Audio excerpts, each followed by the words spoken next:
Hello, folks. Glad you've joined us again. We're in Daniel chapter 8, and last time, 7 was a real lengthy piece, wasn't it?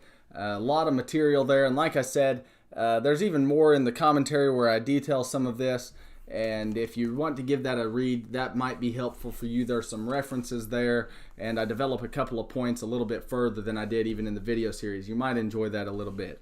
We're in chapter 8. And it starts out with it being the third year of the reign of Belshazzar. Look, this is going to get a little bit messy just because of the chronology. But this is not a book that's in chronological order, right? Daniel chapters 1 through 6 are narrative. Daniel chapters 7 through 12 are visionary. So, it shouldn't shock us if the chronology is a little bit out in some of these cases. If we were to put it all in chronological order, we might have something look like this. Chapter 1 with Nebuchadnezzar on the throne. Chapter 2, Nebuchadnezzar. Chapter 3, chapter 4. But then we get to Belshazzar, and chapter 7 was his first year. Then we get to chapter 8. And it says it was his third year. Then we get to chapter 5 where he's taken off the throne at the end of the text. And then chapter 6. And then 9 through 12 is one block. Contrary to what some folks might say. That is one block. We'll work with that. We've made that point enough. We'll continue to make that point as we get into chapters 9 through 12. This is one block. You start breaking this up and you really don't know what you're doing with the text. Here we are in chapter 8. This is a visionary text. So is 7. And then this whole block is as well. All of these are visionary. So it's not in chronological order. It's in a thematic order. So this is Daniel chapter 8, verse 1. It was the third year of the reign of Belshazzar, the king. Belshazzar the king, a vision appeared to me, Daniel, subsequent to the one which appeared to me previously. And it says he looked in the vision, and while he was looking, it was in the citadel of Susa, which was archaeologically found back in the 19th century. It's the same citadel, same palace of Susa, Shushan, that's talked about in Esther 1 and 2, Nehemiah 1 and 2, same place. They found it archaeologically. That's interesting. And so it says in verse 2, which is in the province of Elam, and I looked in the vision, and I myself was beside the Ulai Canal. Tough to say if he's seeing that in the vision or if he's actually there and then gets the vision. And like I said, I'll go back and forth on it. Maybe today I kind of get the feeling that he's not personally there and all of this just happens in the vision. But then again, maybe he's on a business trip. And then maybe again, I'll even tell you tomorrow that I don't even agree with that. So who knows? This is 8:3. I lifted my eyes and looked, and behold, a ram which had 2 horns was standing in front of the canal. Now the 2 horns were long, but the one was longer than the other, with the longer one coming up last. We've got a beast here. It is a ram. And we're going to see another one. It says in 8 and verse 3, or 4, I saw the ram butting westward, northward, southward. No other beast could stand before him, nor was there anyone to rescue from his power, but he did as he pleased and magnified himself. Verse 5, while I was observing, there was a male goat. And it says this, the male goat was coming from the west over the surface of the whole earth, without touching the ground. And the goat had a conspicuous horn between its eyes. He came up to the ram that had the 2 horns, which I had seen standing in front of the canal, and rushed at him in his mighty wrath.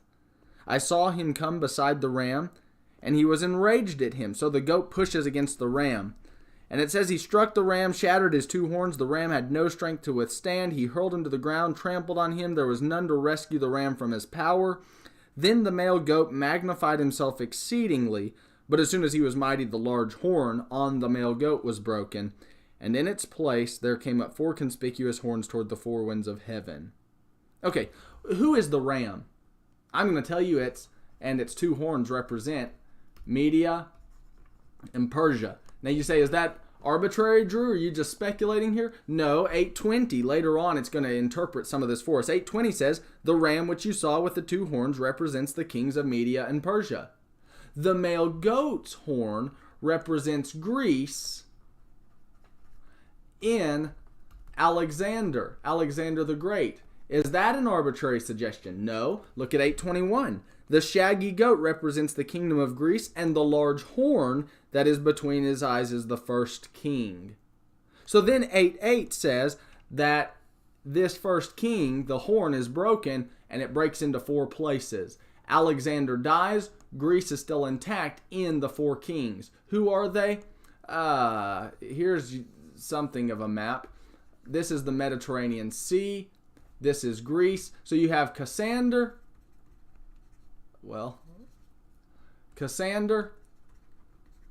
and Lysimachus up here to the north.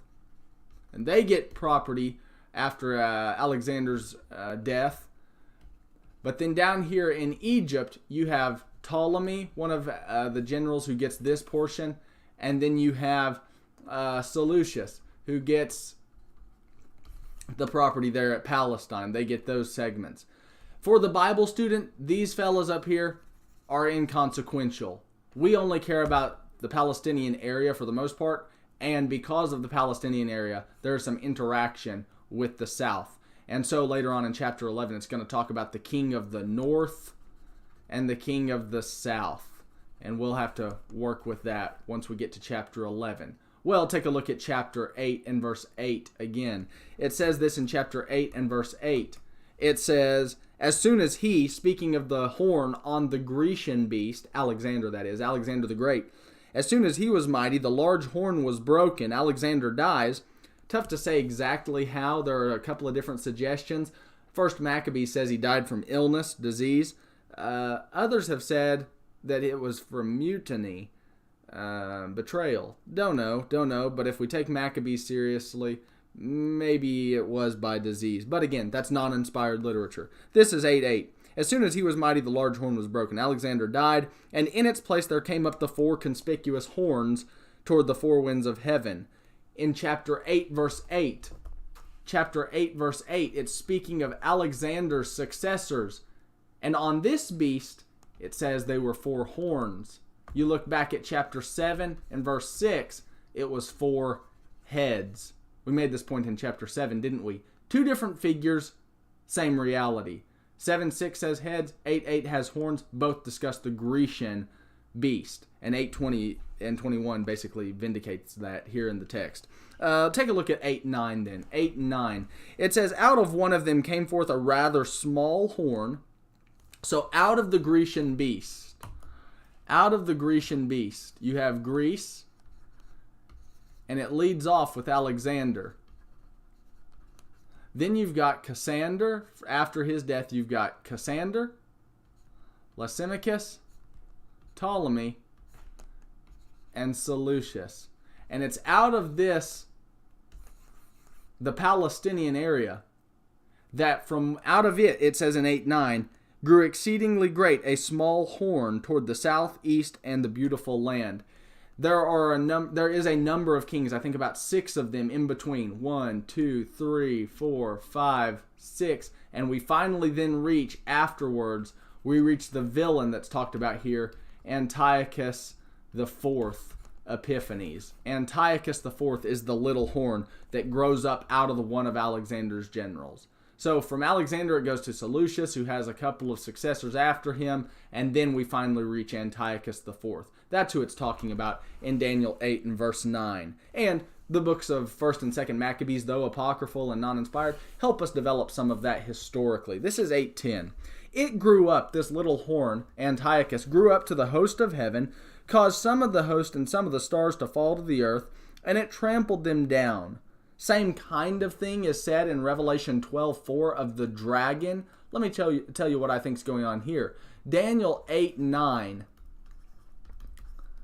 Well, we're in 10, aren't we? Develops the spirit, the style, the mindset, the disposition of the oppressor. Well, this is a book, apocalyptic literature even, that the saints in the New Testament know about. So, in Revelation 12 and verse 4, we have a picture where the dragon scatters the stars to the ground. Why do you think that happens in the vision? It's drawing on what's familiar to the saints. They know about the spirit of the oppressor Antiochus. Satan's doing the same thing. Here it's Antiochus. In Revelation, it's Rome. And Rome is the tool of Satan in that event. Here it's Antiochus. Here it's Rome. Same kind of mindset. Both of them are ontologically connected because they're both of the oppressor and that kind of view. Okay, then take a look at 8 and verse 10. And some of those stars fell to the earth. It trampled them down. This is all in the vision, right? Right? He's seeing the stars falling to the ground. So if you ask Daniel what he saw, he's going to say stars fell to the ground. If you ask him what it means, that's a different question entirely. It's talking about the faithful people of God who are being persecuted by the oppressor. This is 8:11. It even, this small horn, Antiochus IV Epiphanes, magnified itself to be equal with the commander of the host. Probably God. I think it's probably God. Isaiah 14, Ezekiel 28, 2 Thessalonians 2. Sounds an awful lot like the son of perdition, right? Well, it's not the same fellow. Son of perdition is not the same fellow talked about here. Same kind of mindset, though. It's the spirit of the oppressor. And it removed the regular sacrifice, and the place of his sanctuary was thrown down. And verse 12, on account of transgression, the host will be given over to the horn along with the regular sacrifice, and it will fling truth to the ground and perform its will and prosper. And then in verse 13, I heard a holy one speaking, and another holy one said to that particular one who was speaking, how long will the vision about the regular sacrifice apply, while the transgression causes horror, so as to allow both the holy place and the host to be trampled? And he said to me, for 2,300 evenings and mornings, then the holy place will be properly restored. Okay, I don't want to spend too much time on this because we're going to get into some of the finer details as we get into chapter 11. But let me just briefly tell you a little bit about Antiochus. Antiochus, this little horn out of the Grecian beast, does a number of things. He sets up gymnasiums in Palestine there, styled after the Greek culture. So, nudity is involved there. He offers swine on God's altar. He desecrates, but does not destroy the sanctuary, by which we mean the temple, Zerubbabel's temple.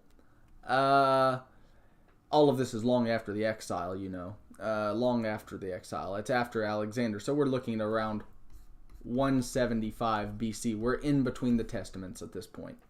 He does a number of things. He does some horrible things with the women and children. You get the idea. We're just going to put etc. here. This is a real villain. And what's even worse is he actually grows up from among the Jewish brethren, the Palestinians. But there's a whole history there as to why he's doing this sort of thing. His daddy, Antiochus III the Great, had shipped him off to Rome after losing a battle with Hannibal of Carthage. They couldn't conquer Rome. Antiochus III loses. Rome reduces his army, his navy, and then basically says, oh, and by the way, one of your sons is going to come spend years in prison in Rome. That was Antiochus IV. Antiochus IV gets shipped off. He comes back years later after leaving Rome, after being released from prison, and you can imagine the kind of revenge he wants on the people. So Antiochus IV is the villain that's in view here. He is destroying the Jewish people and their culture, and so it says that he's doing all sorts of things about tearing down the saints, the stars from heaven, and they fell to the earth, verse 10. Antiochus was the kind of fellow who exalted himself even as an equal to God, verse 11. And it calls it in verse 13, after he has destroyed even the regular sacrifice, something for God. It says in 8:13, the question in the vision is, how long will the vision, this regular sacrifice and the transgression that causes horror, how long will this apply? The answer is for 2,300 evenings and mornings. 2,300 evenings and mornings. Now, if that's the case, let's look at this.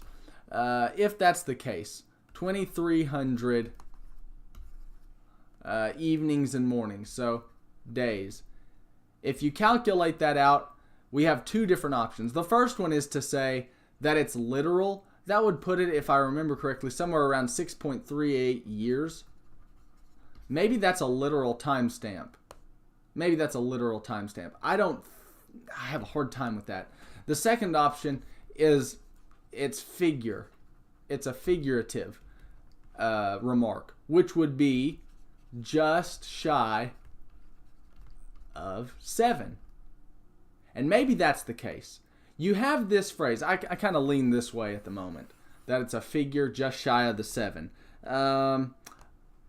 Let's look at this then. You have this phrase in 8:13. What does it say here? Transgression that causes horror. Transgression that causes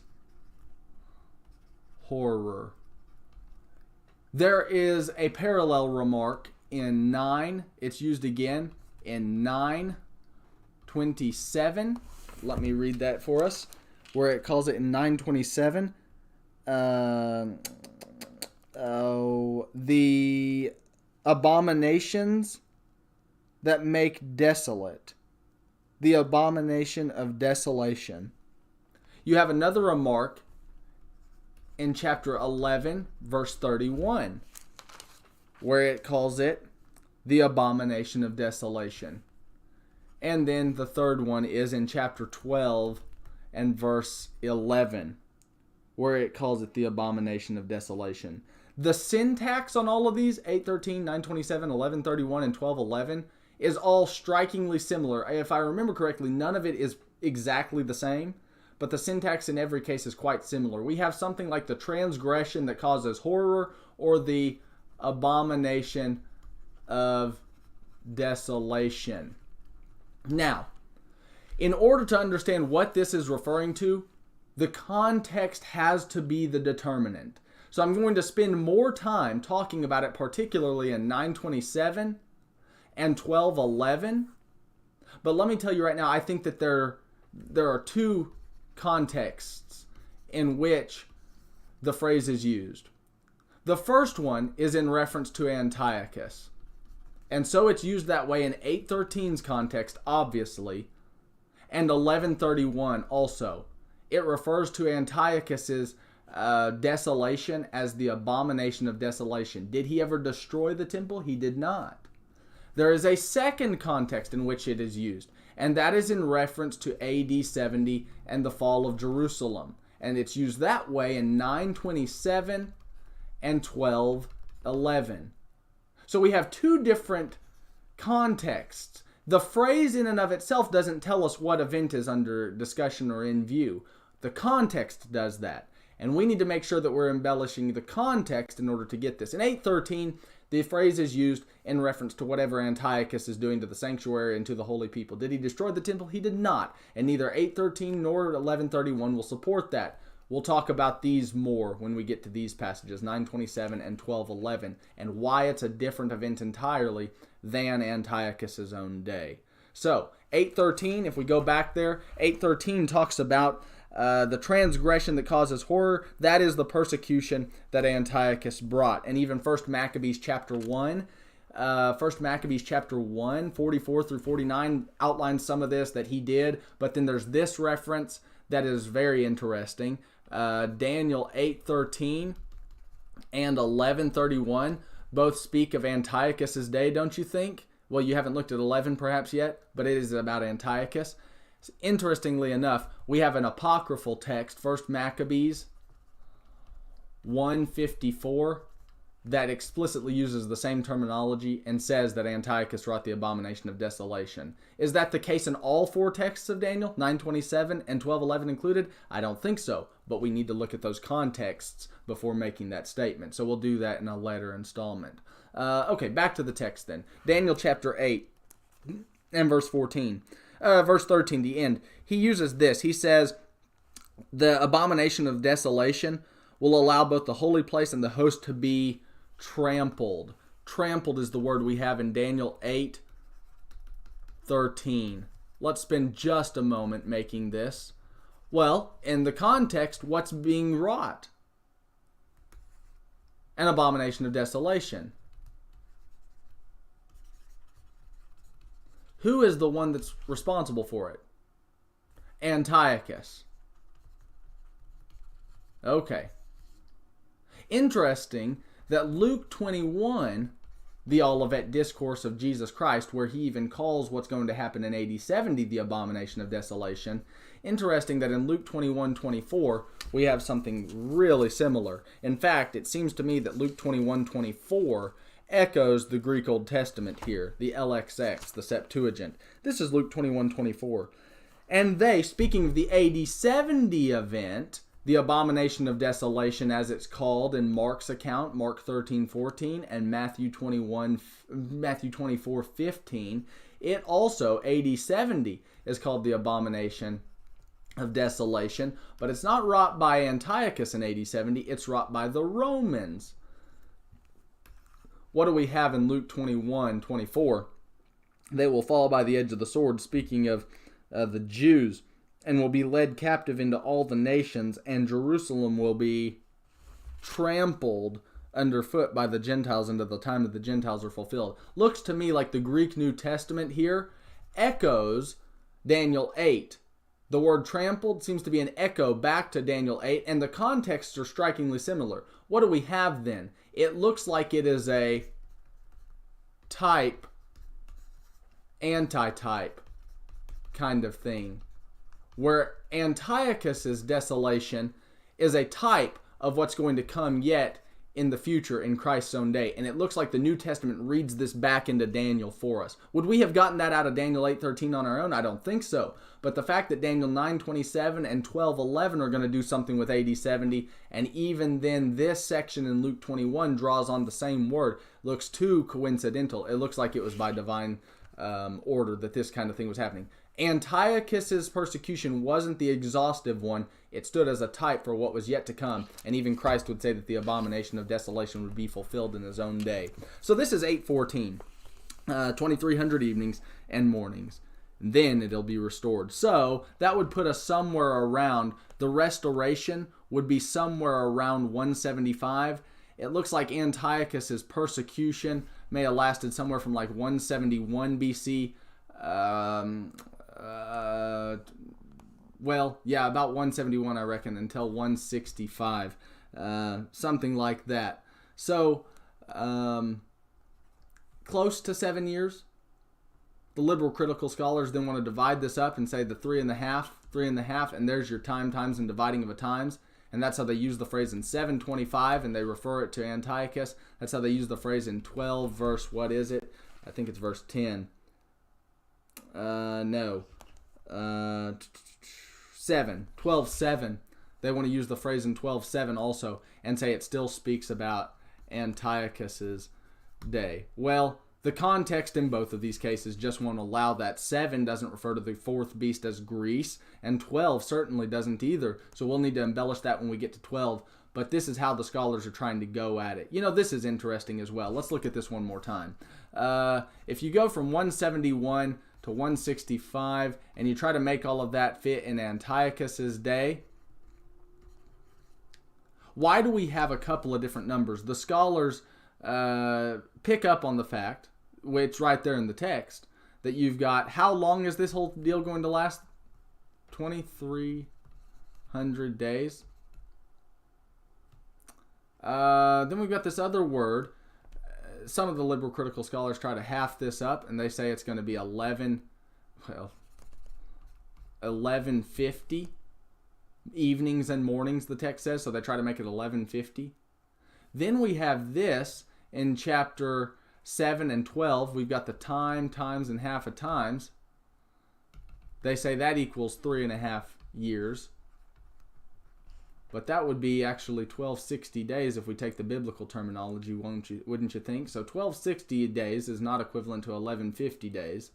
And then we have an even third reference, and that's in chapter 12 and verses 11 and 12, where we get another remark, 1290. And then there's an even another remark, and that's 13 and verse 1335 in chapter 12. We've got 4 different numbers: 1150, 1260, 1290, and 1335. If this were all a 2nd century author who's writing all this looking back, why the different numbers? Some of the critical scholars say, well, the writer kept trying to recorrect. He kept trying to correct his numbers as his mathematics weren't right as he looked back. That is junk. If he were writing all of this after the fact, he should have one number and it should be consistent if he's writing all of this as a literal thing. I don't think it's literal. We're in a vision. We're in highly apocalyptic literature. The numbers take on a different significance, and the book of Revelation demonstrates that as well. What's meant by the time, times, and half a times? What's meant by that kind of phrase? It's a period of persecution. It's a broken 7. It's an incomplete persecuting time. So it's used in chapter 7:25 and it's used in chapter 12, and incidentally, it's never used in context of Antiochus. Isn't that something? This is Daniel chapter 8 and verse 15. When I, Daniel, had seen the vision, I sought to understand it, and behold, standing before me was one who looked like a man. And I heard the voice of a man between the banks of Uli, and he called out and said, Gabriel, give this man an understanding of the vision.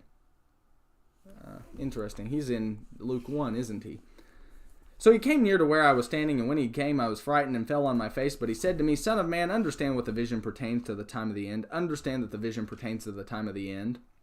Now while he was talking with me, I sank into a deep sleep with my face to the ground. He touched me, made me stand upright. He said, Behold, I'm going to let you know what will occur at the final period of the indignation, for it pertains to the appointed time of the end. Look, you've got this phrase in Daniel's text, and it is only because people assume that Daniel deals with the end of time as far as the end of the planet, our world, the end, even in our future today, it's still in our future, that people understand some of this to be about the Antichrist. Look, if we keep it in its context, this is about Antiochus. So when we have this phrase like the end, or we have something like the time of the end, something like that, if we allow it to stay in its context, the whole Antichrist view that's suggested by the premillennial folks is just simply out of context. I mean, this is just irresponsible reading of the text. A second, more plausible view would recognize that the end is specifically in reference to the end of the villain in the context, Antiochus IV Epiphanes. The Bible uses this kind of term elsewhere. I'm not going to read it to you. Ezekiel 7 verse 2 calls the fall of the temple in 586 an end. And we don't have to jump to the conclusion that it's the end of time. Sometimes it is used that way. 1 Corinthians 15:24, then cometh the end.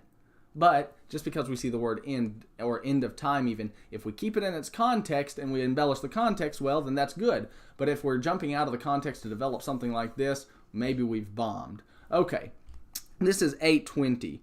The time is going to come where Nebuchadnezzar, Antiochus is destroyed. He's off the throne. His threat is no longer. And in Daniel chapter 8, he starts to clear some of this up. 8:20. The ram which you saw with the 2 horns represents the kings of Media and Persia. One beast, 2 different empires combined to make this beast. The text is explicit. 8:20. The shaggy goat represents the kingdom of Greece. The large horn that is between his eyes is the first king. So there you've got it explicitly stated. The first king of Greece is the horn. Then in 8:22, the broken horn and the 4 horns that arose in its place represent 4 kingdoms which will arise from his nation, although not with his power. So once again, we've got something like, if we take a look at a map, we've got something like this. Here's the Mediterranean Sea, and you've got Cassander, Lysimachus, Ptolemy, and Seleucus. 4 different kingdoms that arise after Alexander dies. This is 4 and verse 23, where it says, in the latter period of their rule, when the transgressors have run their course, a king will arise, insolent and skilled in intrigue. He jumps 150 years into the future. He's just bypassing the history. Don't worry about that. He'll fill it in chapter 11. Here's the point. We need to catch this. He jumps from Greece in Alexander's day. That's somewhere around, let's just say 330. And all of a sudden he jumps to the year about 170. Antiochus. Does that bother you? Doesn't bother me. That's a 160-year jump. Why does he do that? he assumes we're going to be familiar with the world history there. And he's not thinking of us as historians. This is just what's happening. He doesn't need to fill in all of the details every time to take us from Alexander to Antiochus. But he makes the 160-year jump.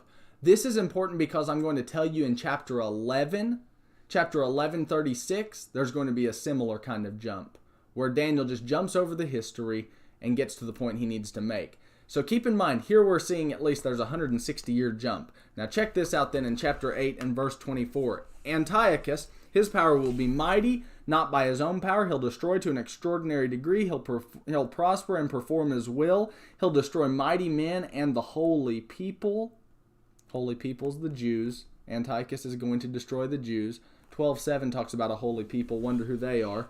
And then in verse 25, through his shrewdness, he will cause deceit to succeed by his influence. And Josephus records some of this. 1st and 2nd Maccabees record some of this. He tricks the city into basically letting him take over, and then of course he rips them up pretty good. Verse 25, he'll magnify himself in his heart. Sounds an awful lot like the same spirit of the oppressor in Isaiah 14, Nebuchadnezzar, Ezekiel 28, Ithbaal of Tyre, 2 Thessalonians 2, Paul's man of sin, son of perdition. Same kind of attitude. He'll magnify himself in his heart. He will destroy many while they are at ease. He'll even oppose the prince of princes. Who's the prince of princes? Tough to say. I know there's a view that thinks it's maybe the high priest, but 8:11, the commander of the host, is probably synonymous with it. Probably just speaking of God. He'll oppose God. Tough to say. Maybe it is talking about Onias III, the high priest, but I think it's probably God in this context. And then in verse 25, he will be broken without human hands, agency. Same kind of thing that the stone was in chapter 2, right? Daniel's vision of the stone that came in and shattered Nebuchadnezzar's colossal image. It was a stone made without hands. Here, Antiochus is going to be broken without human agency. It's by divine intervention. God's going to do it. And then it says this in 8:26, the vision of the evenings and mornings which has been told is true. Keep the secret. Keep the vision secret. It pertains to many days in the future. Let's hold on to that for just a moment. 8:26 says, keep it a secret. It's for a distant time. It's a latter time. It's many days into the future. Let's see what that looks like. In chapter 8:26, when does he say the fulfillment of this vision is going to be? In Antiochus, don't you think? What year would you put on that? Oh, let's say 165 BC. When's Daniel writing 8:26? Let's give it a conservative estimate. Let's just go ahead and say 5. Well, it's in Belshazzar's day. So let's just say 550, just to be conservative. 550 BC. How many years? How many years? Roughly 400, right? 400 years. And he says from here to here would be many days, distant into the future. And he says because of that, keep the vision sealed up, keep it a secret. 400 years would be a distant time. Seal it up because the vision's not close. That's what he's saying in 8:26. Let's get the argument then in Revelation 22. Look at this. Revelation 22, and let's get verse 10. This is Revelation 22 and verse 10. It's interesting to hear people talk about the book of Revelation and talk about how it's all about the end of time and it's all distant and maybe it's in our present. Well, this is interesting. If John writes all of this, let's just give a rough estimate. Let's just say AD, let's just say 79. 79, that's kind of a middle of the road view. I know there's the late daters and there are the early daters. I'm just kind of sticking something in the middle there. This is you can see my analysis of that, by the way, in my Revelation commentary if you're real interested in the question of the date. This is Revelation 22 and verse 10. Listen to this. He said to me, do not seal up the words of this prophecy of this book. The time is near. Daniel saw something 400 years into the future and it was said many days. John writes somewhere around AD 79 perhaps, and it says don't seal it up, the time is near. You know, then we can't have John looking forward to the year 2022 where all of this is about to be fulfilled. Maybe it's the case that he does build an inclusio argument, and maybe Revelation does pertain to something right there in John's own day in the very near future, just like the book says. I'm afraid some of us won't let John say what he's explicitly saying. He says the time is near, and we have people who say, no, it wasn't. Good luck arguing with John. John says the time's at hand, and they say, well, at hand doesn't really mean at hand. Christ is coming soon to bomb Rome out of existence. They say, well, soon doesn't really mean soon. Quickly doesn't really mean quickly. Can you stomach all of that? I cannot. If you compare Daniel 8:26 with Revelation 22:10, we start to see that 400 years is many days. Revelation 22 says it's near. John is not supposed to seal up the book of Revelation. Daniel is supposed to seal up the book of Daniel pertaining to Antiochus. Keep it a secret because it's many days before it's going to come to fruition. Daniel chapter 8 ends with this. Verse 27, I, Daniel, was exhausted, sick for days. I got up again and carried on the king's business, but I was astounded at the vision, and there was none to explain it. You know, after Daniel chapter 7, he may have thought, that fourth beast is going to be a rough one. When Rome's in power, that's going to be a bad time. But at least the saints will finally get the Messianic kingdom, you know. But now he's hearing in the third beast. Even in the Grecian era, the third beast, there are going to be bad days, an abomination of desolation. Everything in the future looks bleak. No wonder Daniel was sick. What kind of message does he have to tell to his people? The people who are awaiting the Messianic kingdom. The people who want to return from the exile. He gets to tell them, yeah, we're going to get a Messiah. But not a one of us is going to be around here to see him. My, isn't that something? Isn't that disheartening? Daniel chapter 8 tells us about this other villain, Antiochus.